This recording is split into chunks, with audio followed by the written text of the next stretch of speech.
Guys, ito yung ating panghalo sa ating ginisang munggo. Yan.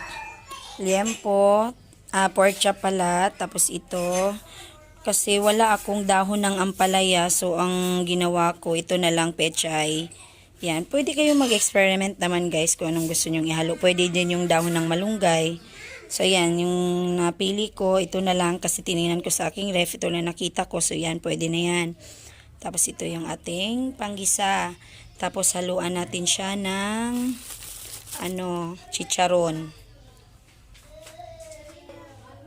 Tapos yan, ito naman ang ating munggo. Ayun, natuyuan ko. Pero okay pa yan. Hindi naman siya ito yan siya, aking munggo na nilaga ko na kanina. So ngayon guys, nagready na tayo na paglutuan. Ayan, magigisa na tayo.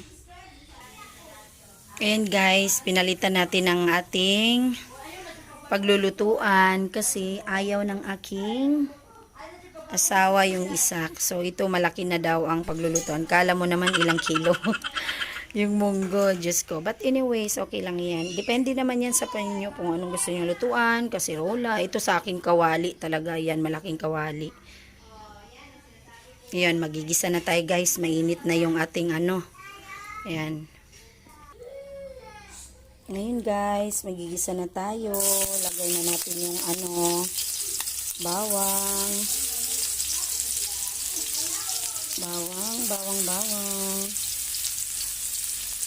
Pagigisahin na natin ating bawang.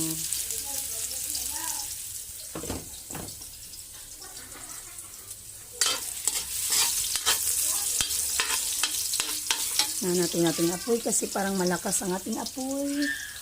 Yan. Tensya na kayo sa background ko guys. Maingay ang mga pamangkin ko naglalaro.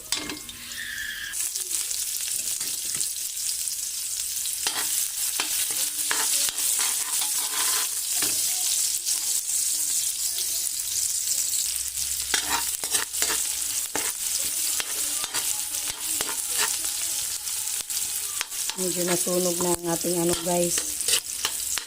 Ang lakasan ko ang apoy ko kanina pero okay lang yan. Sunod naman ang ating kamatis. Tensya na kayo, magalaw ang ating cameraman. Ang ating camera.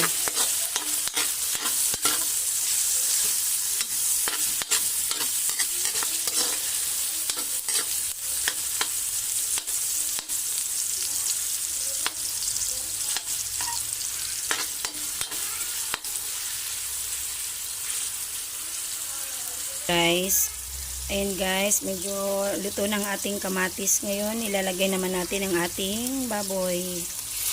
Ayan, baboy.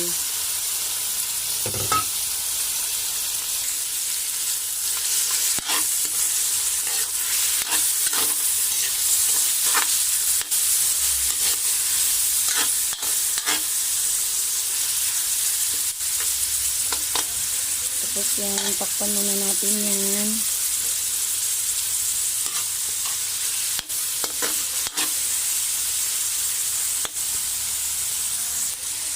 Yan, takpan muna natin. Tapos balikan natin after.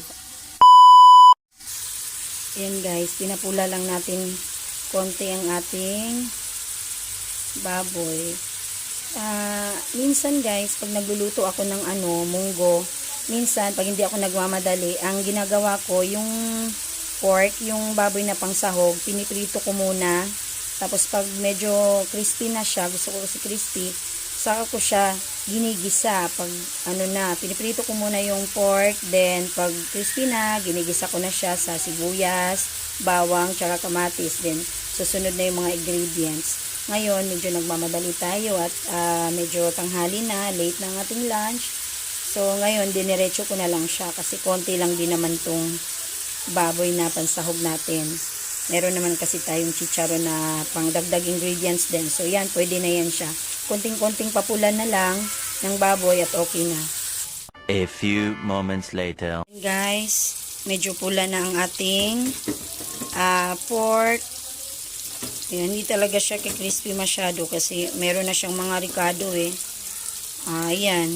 Pwede na natin yan ilunod yung ilagay yung ating munggo.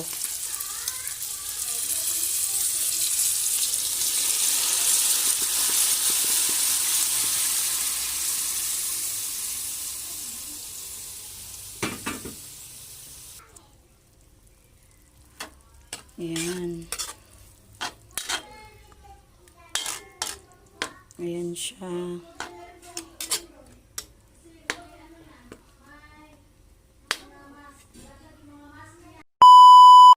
Ayan guys, ito may piprituhin din tayo ng chicken. Binabad na natin to. Minarinate ko na yan sa patis, kalamansi, tsaka magic sarap.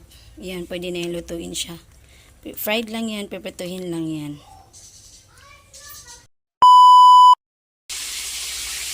Yan guys, nilagay ko na ang ating pechay.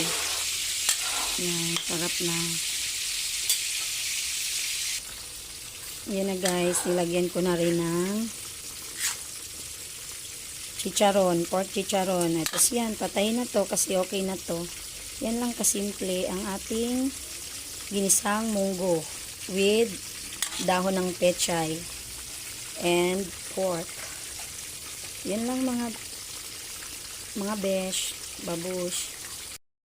Ito na po ang finished product ng ating ginisang munggo na may pechay and pork. Then ito naman ang partner, medyo sunugers, hindi, toasted lang siya guys. Ayan, kakain na kami. Kain tayo mga people, mga mamshis, kain. Babush, kain muna kami.